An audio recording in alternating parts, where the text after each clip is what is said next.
segala pekerjaan di muka bumi. Habis itu selesai dan dia kembali lagi ke surga. Ketika dia kembali ke surga, ada yang dijanjikan.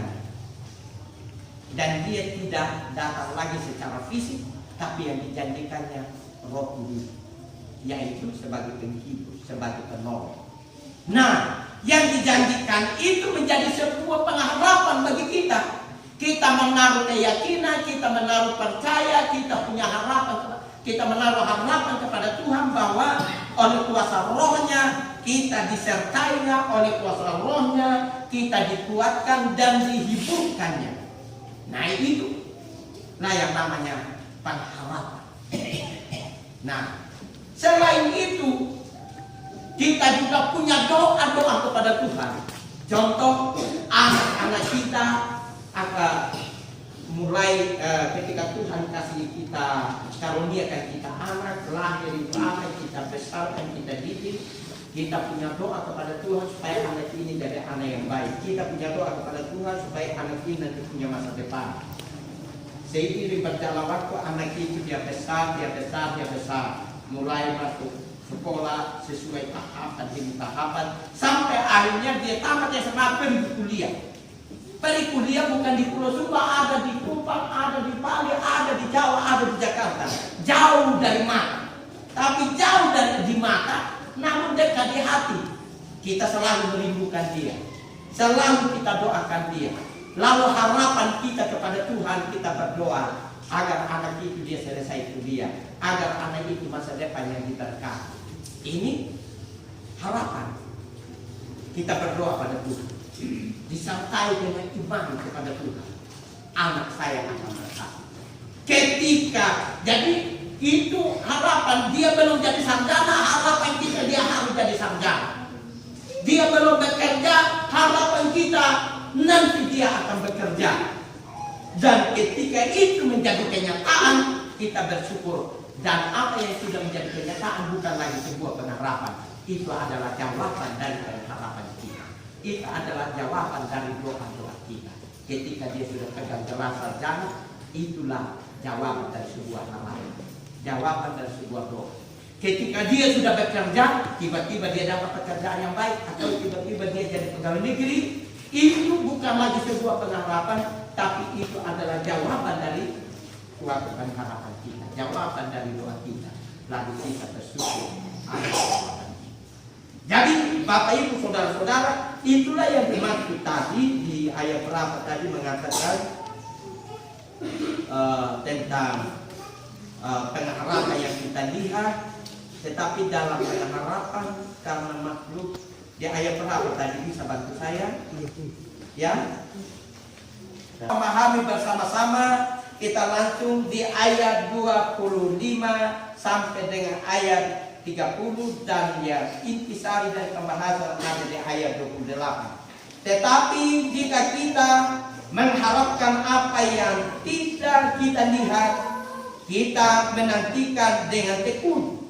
Demikian juga Roh membantu kita dalam kelemahan kita, sebab kita tidak tahu bagaimana sebenarnya harus berdoa, tetapi Roh sendiri berdoa untuk kita kepada Allah dengan keluhan-keluhan yang tidak terucapkan.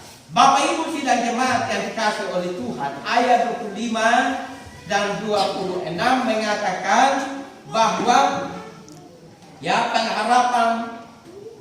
Tetapi jika kita mengharapkan apa yang tidak kita lihat, mengatakan ayat 25 itu, sesuatu yang kita tidak lihat, ya kita pasti akan menaruh harapan dengan bertekun, dengan sungguh-sungguh, dengan harapan supaya itu terjadi. Suatu contoh kan saya kasih gambaran, kalau Anda menyekolahkan anak dia kuliah, pasti Anda dengan tekun bagaimana dia bisa lancar pendidikannya, bisa selesai kuliahnya, bisa segala-galanya teratasi. Untuk bisa harapan itu bisa terjadi, maka dengan tekun Anda akan bekerja keras bagaimana untuk mengatasi biaya pendidikan anak itu. Bagaimanapun susahnya, bagaimanapun sulitnya Anda akan bekerja keras. Karena kalau bukan Anda yang bekerja keras, siapa yang akan bekerja keras untuk anak Anda? Ya Anda sendiri. Anda yang punya anak, Anda yang bertanggung jawab, Anda yang berusaha. Jangan Anda yang buat anak, orang lain yang tukang tanggung jawab, kan begitu. Ini maksudnya ini. Jadi kita yang punya anak, kita yang berusaha, kita yang bertanggung jawab, ingin anak itu berhasil, ingin anak masa depannya bagus, maka kita akan berusaha, bekerja keras, berusaha dan berdoa. Ora et labora, berdoa dan bekerja, bekerja dan berdoa. Nah ini dia. Jadi ada ketekunan di sini, ada usaha di sini. Sebelum yang menjadi harapan itu terjadi, ada ketekunan, ada kerja keras, ada usaha yang tak mengenal lelah, yang tiada henti. Semiskin apapun, sesusah apapun, sesulit apapun, seberat apapun, demi mencapai harapan dan demi masa depan anak itu, pasti kita akan berusaha. Ini dia. Jadi selalu dengan tekun dia berusaha, dia berdoa, dia menaruh harapan kepada Tuhan, tiada hentinya. Dengan iman tidak bimbang, tidak ragu, dia banyak berdoa, banyak berdoa, banyak berdoa, terus berdoa. Sepanjang hidupnya dia berdoa sampai itu dijawab. Dan terus bekerja, dan bekerja, kata Jokowi. Ya, untuk tercukupi semuanya harus tekun. Jangan besar ngomong. Kalau hanya besar bicara tapi tidak kerja keras, ya omong kosong, orang ketawa. Jadi harus bekerja keras. You banyak bicara, tapi you banyak bekerja. Jadi seimbang.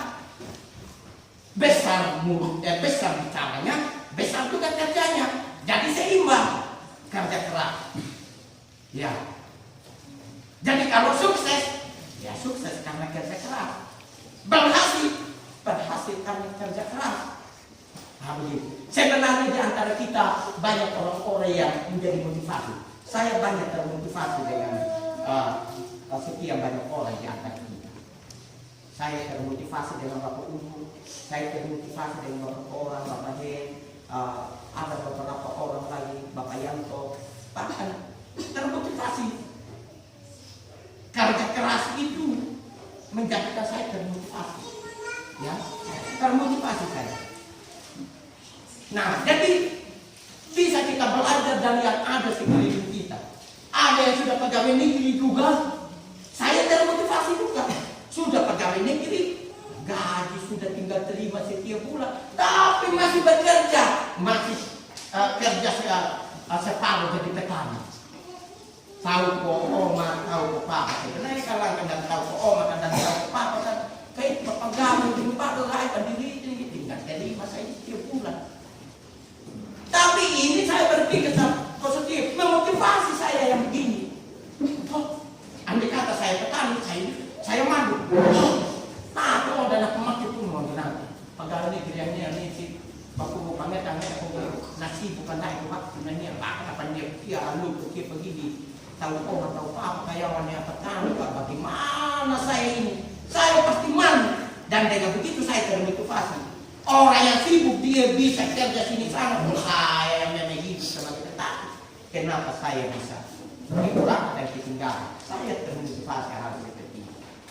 Jadi Bapak Ibu, saudara-saudara yang dikasih oleh Tuhan, firman Tuhan bilang harus dengan tekun, bekerja keras, berusaha. Tapi jangan hanya bekerja saja. Dia bekerja, tapi tidak tahu dengan Tuhan Allah, tidak tahu berdoa, tidak tahu ke gereja. Waktunya orang pergi ke gereja, pergi ke tempat lain. Ini susah. Bagaimana Tuhan istilah apa neto koi tepe kuna namu karena tamarihi nara tua ini di papangili walau dia di Loren. Memang yang bekerja mupayuli pagi eti tolong mu ngalah tua mupayuli pagi, tapi doa anda dek kembar nama lamaran tidak datang kepada Tuhan untuk merendahkan diri lalu memohon kepada Tuhan.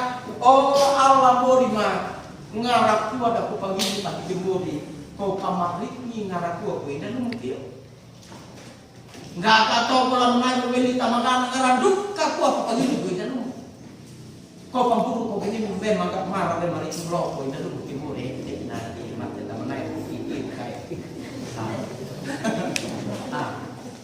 jadi harus datang ke gereja, harus rajin datang ke gereja, rajin bekerja, bertekun berusaha bekerja, rajin juga datang ke gereja supaya Tuhan memberkati semua yang Anda kerjakan. Kan Tuhan juga sudah memberi contoh kepada kita, perhatikan. Tuhan juga kan begitu. 6 hari lamanya, dari hari pertama sampai hari yang ke-6. Dia bekerja sekuat tenaga. Habis itu ada 1 hari. Dia berhenti pada pemaringi ngalah kue papa ini. Nah itu dia. Demikianlah kita 6 hari lamanya kita bekerja. Hari Minggu hari Tuhan, hari Minggu bukan Anda tinggal di rumah, tapi hari Minggu itu Anda istirahat dari berbagai kesibukan untuk gunakan waktu mendekatkan diri kepada Tuhan. 6 hari aku bekerja, hari ini aku datang pada Tuhan. Bilang begitu. Jadi berkati semua yang saya kerjakan. Saya sudah lakukan bagianku Tuhan hari ini 6 hari. Hari Senin sampai hari Sabtu aku bekerja melakukan bagianku sekuat tenagaku. Sekarang aku datang pada hari ini juga aku minta Tuhan lakukan juga bagianmu ya Tuhan. Buat segala usaha saya berhasil. Begitu sama Tuhan. Bagianku sudah kulakukan. Sekarang bagianmu Tuhan mana engkau juga lakukan. Kerjakanlah bagianmu. Pekerjaan Tuhan apa? Bagiannya Tuhan apa? Memberkati, membuat itu berhasil. Mensukseskan segala pekerjaan kita. Itu bagiannya Tuhan. Bapak domai kalau berbarna orang itu mana pemaringin dengan Tuhan. Nah itu gedung mereka bagaimana Tuhan mau menghapus dosa itu. Sementara dalam aturan kita di gereja GKS ada dalam liturgi bahwa ada perendahan diri di dalam kita beribadah. Ya, ada kesempatan. Kalau selama 1 minggu nggak duduk dengan daerah lalu perkataan, tingkah laku, tilap mata dan lain sebagainya, dengan kita datang kepada Tuhan di hari Minggu, ada ruang, ada kesempatan dengan segala kerendahan hati di hadapan Tuhan mohon pengampunan pada Tuhan ampuni dosa kita. Lalu kita mohon Tuhan memberkati segala pekerjaan kita. Nah, jadi lewat kesempatan ini saya menghimbau kepada kita semua, mari kita sadar sudah. Sadar beribadah. Ilah teologi karena ya. Jangan kita miskin rohani. Kita harus militer secara rohani. Harus berpikir yang lebih bagus lagi. Harus tingkatkan kualitas iman kita. Karena siapa orang yang tidak tahu GKS Rarai itu gereja tertua. Tua gerejanya, rohaninya tidak tua-tua. Nah, tua gerejanya sudah berapa mungkin sudah 80 tahun lebih berdiri dari tahun 37 sampai dengan hari ini. Gereja yang baru mekar, baru 2 tahun lalu mekar, dia punya penataan sudah bagus, dia punya kerohanian sudah bagus, dia punya kesadaran sudah bagus dalam hal memberi, dalam hal berkorban, dalam hal beribadah sudah bagus, kesadaran sudah bagus semua. Kita yang sudah puluhan tahun gereja tertua, tapi kita masih ketinggalan kebangunan rohani. Ya, belum semua sadar. Masih lebih banyak yang tidak sadar yang tinggal di rumah. Kalau hari Minggu tidak datang ke gereja. Tapi kalau ada pesta, nomor 1 saya dengar teriakannya. Suaranya kedengaran di mana-mana, terlihat di mana-mana, menyanyi, ngomong saja dia pakai mic, tidak tanggung-tanggung suara tingkatnya. Giliran ibadah dia tidak pernah muncul di diri. Nah ini dia. Jadi tolong sadar, jangan lagi yang ada ini terus tinggal di dua sana. Giliran ada pesta dia orang yang nomor satu. Bukan orang nomor satu pergi makan, orang nomor satu pergi ribut di sana. Karaoke di sana, nyanyi ribut teriak di sana. Karaoke dengan peci. Tidak ada peci, tidak ada suara. Ada peci suara sampai di mana-mana. Ya, ini namanya kita belum dewasa. Ini namanya kita belum sadar. Jadi mari kita sadar karena iman. Mari kita setia beribadah. Ini saya lihat sudah mulai kesadaran sudah luar biasa. Kenapa saya katakan begitu? Walaupun masih ada yang tinggal di rumah yang belum sadar-sadar, sudah terbukti dengan setiap hari minggu ini sudah banyak jemaat yang datang ke sini. Ya, sudah banyak. Dulu saya jadi vikaris di sini kan saya tahu ini bukan saya karang. Dulu saya jadi vikaris kan saya tahu jumlah jemaat yang datang setiap hari minggu. Awal-awal waktu saya dijemputkan saya tahu jumlah jemaat yang ada di gereja berapa banyak. Saya pernah jadi vikaris di sini, saya tahu jumlah jemaat seperti apa setiap hari minggu yang ada. Ketika saya awal-awal dijemput juga saya tahu jumlah jemaat seperti apa yang ada di sini. Tapi kalau sekarang sudah mulai banyak, ini berarti bukan karena saya, tetapi karena jemaat sudah mulai sadar. Amin. Amin. Dan bukan karena pendetanya baru. Dulu pendetanya lama makanya jemaat tidak banyak ke gereja, bukan juga. Sekarang jemaat banyak karena pendeta yang baru, ya bukan. Karena sudah mulai sadar. Nah, kesadaran itu yang Tuhan mau. Kesadaran itu yang kita harapkan untuk beribadah. Dan itulah yang membuat engkau dewasa secara iman. Dan itulah yang membuat engkau diberkati dalam hidupmu. Bapak Ibu saudara-saudara, ingat baik-baik. Jangan pernah sia-siakan waktu ini hanya untuk yang sia-sia di luar sana. Gunakan waktumu untuk datang pada Tuhan. Supaya harta-harta surgawi itu tertimbun melimpah-limpah dalam kehidupanmu. Amin. Amin. Itu yang paling pokok. Jangan sia-siakan waktumu ini di luar sana. Tapi gunakan waktumu itu datang pada Tuhan. Selagi engkau masih hidup, selagi engkau masih bernafas. Gunakan waktu. Baik yang masih muda sampai yang sudah tua. Lebih-lebih kalau sudah tua, anggap hidup ini tinggal sisa-sisa hidup. Ya. Tapi jangan juga karena itu masih muda, masih panjang perjalanan saya. Mana tahu besok lusa itu mati. Ya. Ini dia. Jangan bilang, saya masih muda ini, masih panjang. Saya nanti masih umur 80 tahun kok. Ya. Ya itu iman, tapi bagus. Ya kita tidak tahu sampai tidak ke sana umur 80 tahun. Kita berkata masih muda saya, masih panjang perjalanan hidup. Jangan sampai kita yang duluan daripada yang rambutnya sudah putih-putih.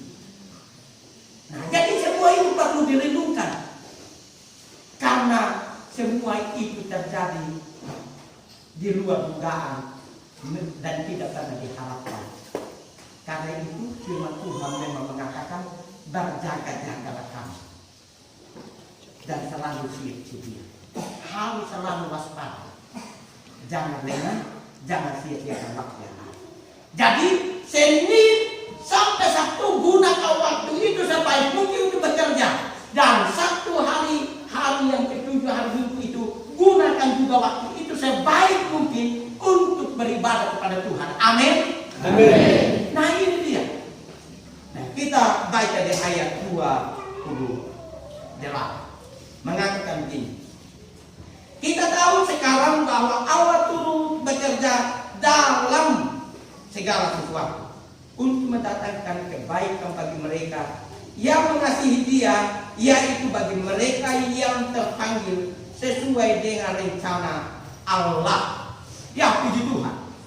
Ini kita tahu kata siapa ini? Kata Rasul Paulus. Jadi Rasul Paulus bilang kita tahu bahwa Allah turut bekerja. Kita semua yang ada ini Perlu kita tahu secara bersama-sama bahwa ia dan ambil firman Tuhan kita. Allah turut bekerja dalam segala hal dalam kehidupan kita. Ya, yakin dan percayalah ketika Anda mendekatkan diri pada Tuhan, Anda menaruh harapan pada Tuhan, Anda setia kepada Tuhan. Ingat baik-baik, yakin dan percaya Allah turut bekerja dalam segala hal. Dalam segala hal apa Allah bekerja? Allah turut bekerja dalam segala pekerjaanmu. Allah turut bekerja dalam kehidupan rumah tanggamu. Allah turut bekerja dalam berbagai pergumulanmu. Allah turut bekerja dalam pendidikanmu. Allah turut bekerja dalam segala usahamu. Ya, Allah turut bekerja dalam segala pergumulan, dan Dia menjadi jawaban dari setiap pergumulan. Turut bekerja dalam rumah tanggamu, bekerja dalam usahamu, bekerja dalam pekerjaanmu, bekerja dalam pendidikanmu, sehingga engkau bisa berhasil. Dia turut bekerja. Untuk apa dia bekerja? Untuk mendatangkan kebaikan bagimu, untuk mendatangkan kesejahteraan hidup bagimu, untuk membuat dirimu berhasil dan sukses. Maka Allah yang adil, Dia tidak mau engkau bekerja seorang diri dengan sekuat tenagamu. Allah sudah tahu engkau terbatas adanya. Dia tidak mau engkau bekerja sendiri saja, tapi Allah juga ambil bagian turut bekerja dalam kehidupanmu untuk membuat engkau berhasil, supaya engkau sejahtera, supaya engkau tidak susah dalam hidup. Allah turut bekerja. Tapi kalau engkau tidak andalkan Tuhan, salahmu sendiri kalau Allah tidak turut bekerja dalam kehidupanmu. Jadi supaya Allah turut bekerja dalam kehidupanmu, mari andalkan Tuhan. Ini yang paling pokok. Kalau Anda tidak diberkati, itu salahmu sendiri. Engkau hanya mengandalkan kekuatanmu. Engkau hanya bekerja seorang diri saja. Engkau terbatas adanya. Tapi ketika engkau tidak mengandalkan Tuhan, engkau hanya bekerja sendiri saja, maka sia-sia segala usaha. Jadi perlu turut sertakan Allah. Mari Senin, kembali lagi hari Senin sampai Sabtu, gunakan waktu yang ada, kerja sungguh-sungguh. Pagi-pagi sudah waktu malam tidur sudah mulai begitu, memang sambil baring di tempat tidur, sambil nangis dan ada di samping cerita-cerita, mulai bayangkan besok kerja apa ya. Oh besok program sudah ini dalam pikiran. Oh besok saya harus kerja ini, kerja itu, ini. Dia punya program itu. Besok begitu bangun, langsung matahari terbit, mulai sudah gunakan waktu untuk kerjakan. Dia punya planning malam itu, dia punya rencana malam itu, dan dia selesaikan hari itu juga. Nanti malam dia mulai berpikir lagi, besok yang saya kerjakan ini.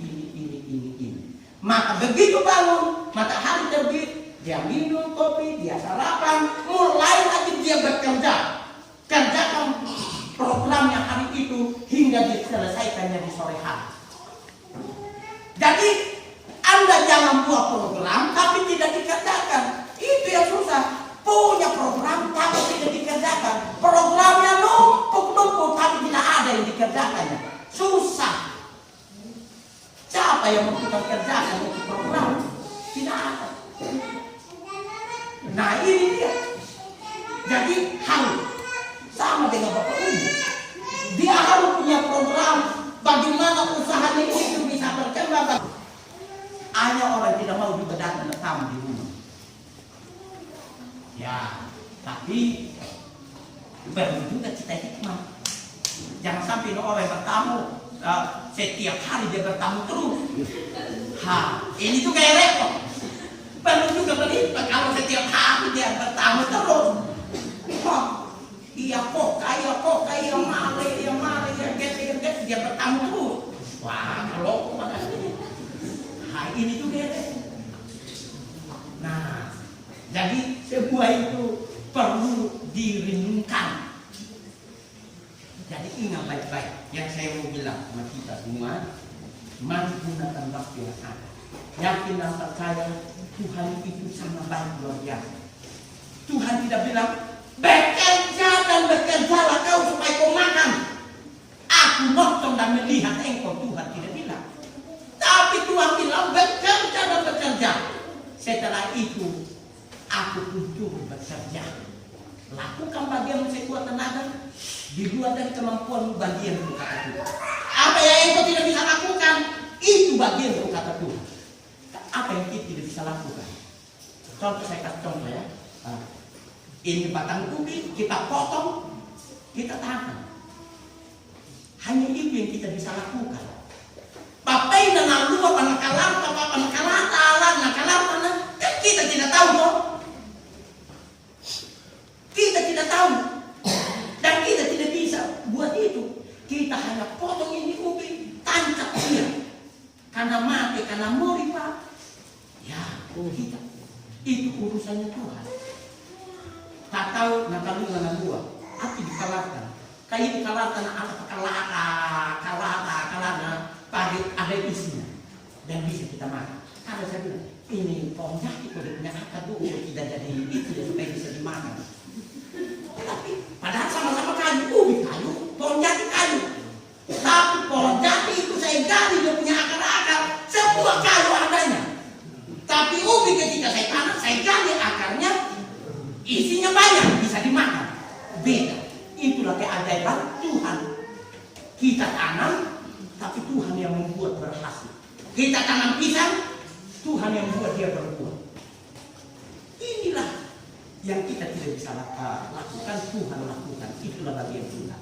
Jadi yang paling pokok ini, ingat baik-baik, saya ulangi, bagiannya Tuhan memberkati pekerjaanmu, memberkati rumah tanggamu, memberkati pergumulanmu, memberkati studimu. Masa depanmu indah dalam rancangan Tuhan, dan dia sumber jawaban dari segala pergumulan. Lakukan bagianmu, Tuhan lakukan bagiannya, dan yakin dan percaya kesejahteraan hidup itu Tuhan akan terus nyatakan dalam hidup. Yang penting jangan malas bekerja. Tuhan turun bekerja untuk mendatangkan